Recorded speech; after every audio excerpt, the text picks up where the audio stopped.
My district is the top ethanol producing district in the entire nation. Biofuels are a low cost, low carbon complement for other fuel sources, and it can be net carbon negative in the next several years. Biofuels are good for the environment, they're good for our farmers, and they're good for our consumers. We've all seen how Russia chose to needlessly attack Ukraine, and the consequences of this will be significant to our agricultural community and even the Farm Bill. Today, the U.S. imports 206,000 barrels of crude oil from Russia every single day. This must stop.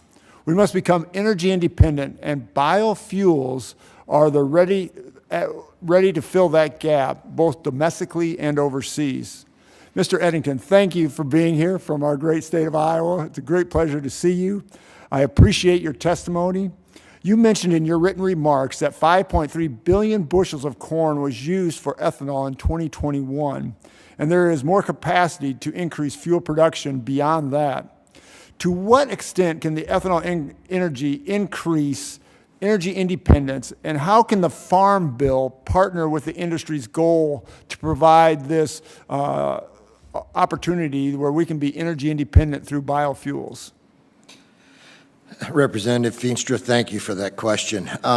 You know, ethanol is a fantastic product, and it does two things. It provides energy and it cleans the environment. Greenhouse gas reductions are, you know, the latest studies are coming out over 50% reduction compared to traditional fuels, and we just keep getting better.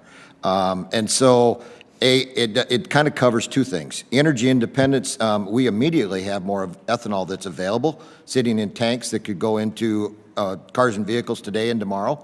You know, E15, we lost that on a year-round basis on what is a very interesting wording situation.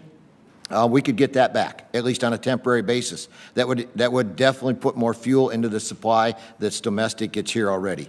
We, along with our friends, you know, on the diesel side of renewables, have a great product, and we have more capacity. More plants are being built. Plants are able to expand.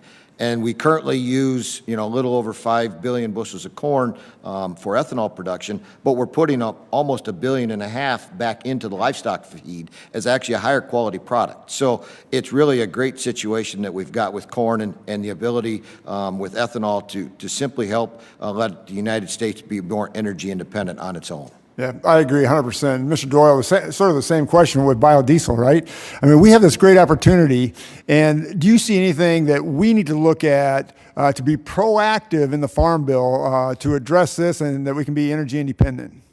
So soybean oil, as you mentioned, biofuel, actually 66% reduction in greenhouse gases. What once was a byproduct is now driving the price of soybeans.